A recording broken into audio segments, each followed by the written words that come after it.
Uyu munsi turavuga ku iyobokamana, aho tugaruka ku mukozi w'Imana wakoze imirimo myinshi itandukanye ku migabane 6 muri 7 igize isi. Uwo nta wundi ni Reverend Billy Graham. Mbahaye ikaze mu kiganiro.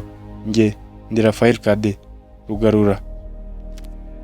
Hari ku itariki 7 z'ukwezi kwa 11 mu mwaka wa 1918 ubwo William Franklin Billy Graham yavukaga, avukira muri California y'Amajyaruguru mu kagi gatoya kitwa Charlotte. Uyu Billy Graham yavukiye mu rugo iwabo munsi ya esikariye zijya mu cyumba cyo hejuru, abyarwa n'ababyeyi b'abahinzi borozi bafite amamoko muri Scotland.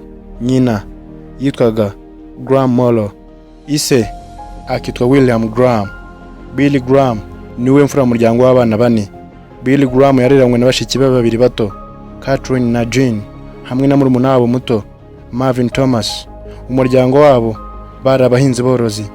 Billy Graham n'abavandimwe be akazi kabo ka buri munsi byari gufasha ababyeyi mu mirima no kwita ku matungo yabo. Ababyeyi ba Billy Graham bari abanyamahame cyane, aho mu mwaka wa 1933 ise yahaye Billy Graham na bashiki b'inzoga baranywa, bibaviramo gurwara. Bakiza atangira kubigisha ububi bw'inzoga n'ibiyobyabwenge, akababwira ko sibyo kuba babikurizamo indwara n'amategeko bwayo abihanira. Mu mwaka w'1936 nibwo Billy Graham yarangije amashuri ye yisumbuye ahitwa Sharon High School, ahita atangira kaminuza muri leta ya Tennessee kuri kaminuza yitwa Bob Johnson University. Aha hantu ntihatinze kuko nyuma y'igihembwe kimwe gusa yahise hava. Ubwo yahavaga yahise yerekeza kuri Florida Bible Institute, yaje kuba Trinity College. Aha niho Billy Graham avuga ko yaba ariho yakiriye umuhamagaro w'Imana. Impamyabumenyi ya mbere yayibonye mu mwaka wa 1943. Yari afite imyaka 25 gusa y'amavuko. Yayikuye kuri Wheaton College. Ni nabwo Billy Graham yavuze ko yasanze Bibiliya koko ari ijambo ry'ukuri riva ku Mana. Ubuzima bwa Gikristo bwa Billy Graham ni urugendo rurerure cyane, ari nayo mpamvu yabaye ikirangirire. Uyu mugabo yabatijwe inshuro 3 zose. Inshuro ya mbere ababyeyi be bamutwaye muri Presbyterian Church kumubatirisha. Ibi Graham yari akiri uruhinja, nawe ubwe ntabyo yari azi. Inshuro ya kabiri yabatijwe nk'umwizera, bikorwa na John Minder. Aha yari akiri ku ishuri Florida Bible Institute. Inshuro ya gatatu ari nayo ya nyuma yabatijwe n'umupasiteri wa Peniel Baptist Church witwa Cecilio Underwood.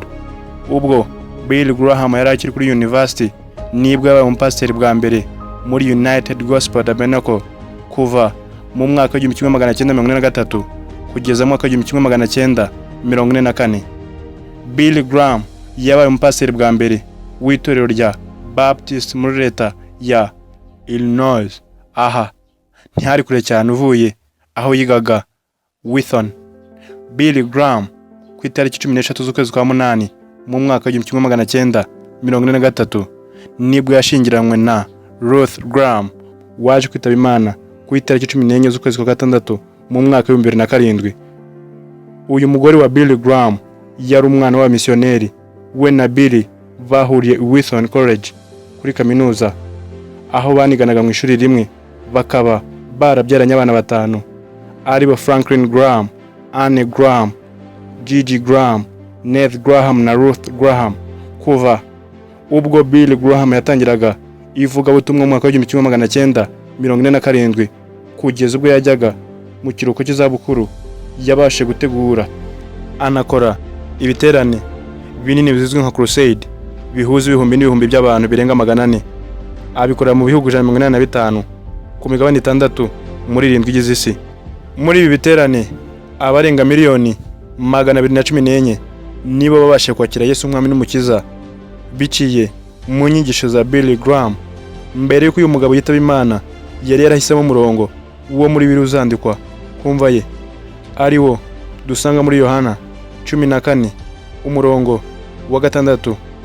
Havuga ngo Yesu aramubwira ati, "Nige nzira n'ukuri n'ubugingo, ntawe ujya kwa Data ntamujyanye."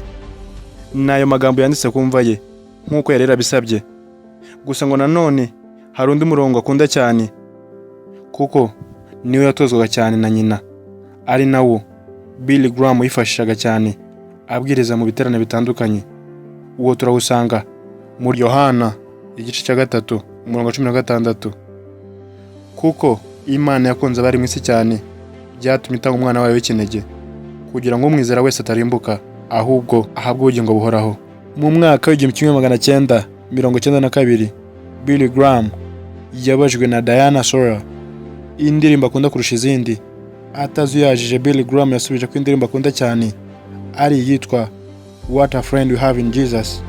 Uyu mukozi w'Imana mu buzima bwe akiriho yakoze imirimo myiza nko gufasha abatishoboye, imfubyi n'abapfakazi. Billy Graham yanditse ibitabo 33. Muri ibyo harimo byinshi byakunzwe nk'icyitwa Just As I Am, Where I Am, The Journey, The Holy Spirit, The Reason for My Hope. Ibyo bitabo hagurishijwe amamiliyoni n'amamiliyoni y'amakopi yabyo. Hari mu mwaka w'1950 ubwo association yitwa The Billy Graham Evangelical Association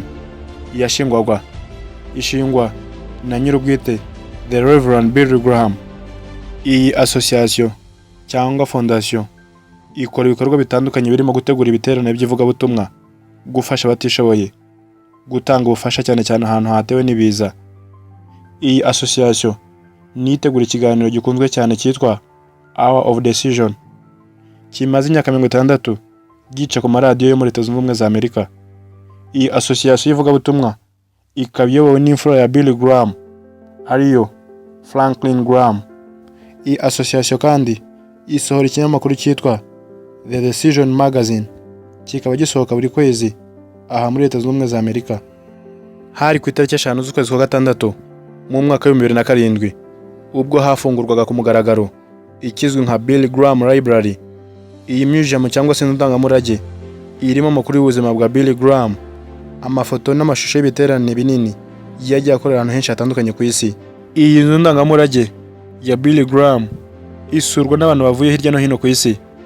Muri abo harimo n'abaperezida ba Leta Zunze Ubumwe za Amerika nka Jimmy Carter, George Walker Bush, Bill Clinton na President Donald Trump. Aba bose bagiye basura The Billy Graham Library kugira ngo barebe imirimo itangaje Imana yagiye ikoresha uyu mugabo, ndetse no kunamira imva ya Billy Graham kuko ariho yashyinguwe. Muri iyi The Billy Graham Library ni naho umugore we Ruth Billy Graham ashyinguwe, akaba ashyinguwe ahitwa muri Prayer Garden cyangwa se ubusitani bw'amasengesho buri aho kuri iyo library. Reverend Billy Graham yagiye agirana umubano wihariye ndetse ana umujyanama w'abaperezida ba Leta Zunze Ubumwe za Amerika batandukanye kuva ku gihe cya Harry Truman ukageza kuri President Barack Hussein Obama. Abo ni abaperezida 12 ba Leta Zunze Ubumwe za Amerika bakurikirana. Reverend Billy Graham yagiye ahabwa ibikombe n'imidari y'ishimwe bitandukanye, aho mu mwaka w'1983 yahawe umudari wa perezida w'ubwisanzure uzwi nka Presidential Medal of Freedom, ahabwa na perezida wa Leta Zunze Ubumwe za Amerika Ronald Reagan.